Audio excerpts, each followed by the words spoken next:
அண்ணியோட அண்ணன் வருவாருன்னு இவ ஏதோ சும்மா கதை விட்டுருப்பா போல இருக்கு.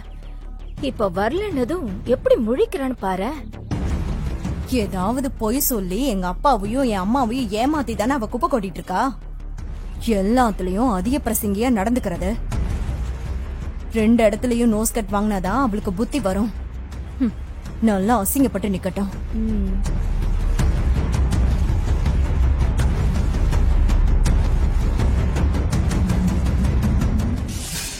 வரலையே. அம்மா கொஞ்சம் இருங்க, வந்துடுறேன். சரி, போயிட்டு வாமா. துளசி, டேய், எவ்வளவு தூரத்துல இருந்துடா அவங்க வரணும்? இல்லம்மா, அது 2 ஊரை தாண்டி வரணும்ல, அதான் லேட் ஆகும். துளசி இருந்தா அவளாவது ஏதாவது பேசி சமாளிப்பா. அவளும் போயிட்டா. இன்னும் கொஞ்ச நேரம் போய் விசாலாட்சி கேட்ட நான் என்ன பதில் சொல்லுவேன்? என்னால அவளை சமாளிக்க முடியாத.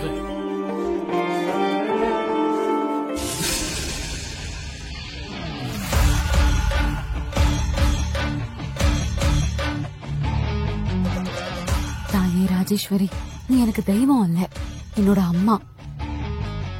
நான் எப்பவும் உன்னை மட்டும்தான் வணங்கி நிக்கிறேன். பல விஷயத்துல நீ என் மனசுல இறங்கி என்ன சொல்ல வச்சிருக்க. நான் சொல்ற பல விஷயத்த எனக்காக இறங்கி செஞ்சிருக்க.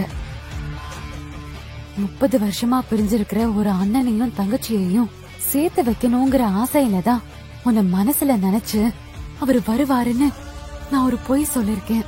நான் உண்மையிலேயே இந்த குடும்பத்துக்கு நல்லதுதான் செய்யறேன்னா என் வாக்க பொய் ஆக்கிறாத. அந்த கர்ணன் இங்க வரலன்னா இனி எப்பவும் உன் சன்னிதானத்துக்கு நான் வரமாட்டேன். அத மட்டும் ஞாபகத்துல வச்சுக்கோ.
அண்ணனும் தங்கச்சியும் மனசுக்குள்ள இவ்ளோ பாசத்தை வச்சுக்கிட்டு இத்தனை வருஷம் பேசாம இருந்திருக்கீங்க பாரு.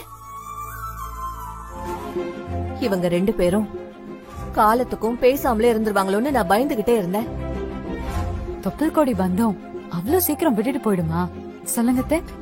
துளசிய பாரு, அத்தன்னு எவ்வளவு பாசமா பேசுறா.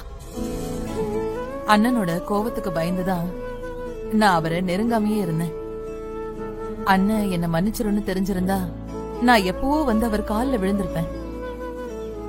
உன் அண்ணனும் வீட்ல உன்னை நினைச்சு கண் கலங்கிக்கிட்டேதான் இருப்பாரு.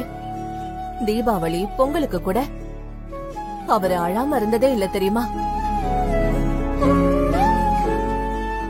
எல்லா விசேஷத்துக்கும் உனக்கு ஒரு புடவை வாங்கி வச்சிருவாரு.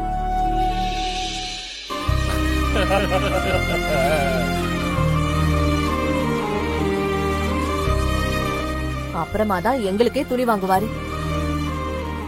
அவ்வளவு பாசத்தை வச்சுட்டு தானா அங்கிள் அவ்வளவு கோவத்தை காமிச்சாங்களா? அவர் கோவம் எல்லாம் சும்மாமா.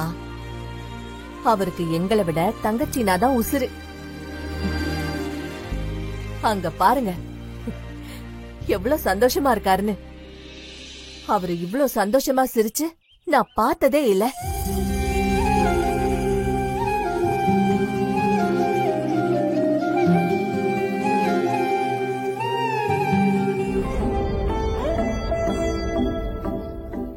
ஆமா ராஜி, ஊர்ல இருக்கிற எல்லா நிலத்தையும் வாங்கி போட்ட போல இருக்கு.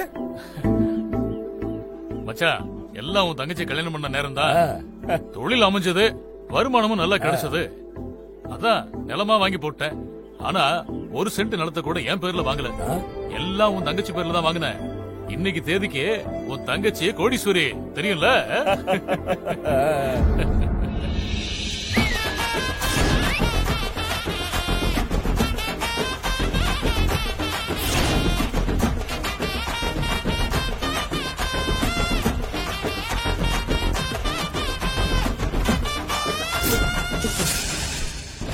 அமராவதி, போச்சு போச்சு, எல்லாம் போச்சு.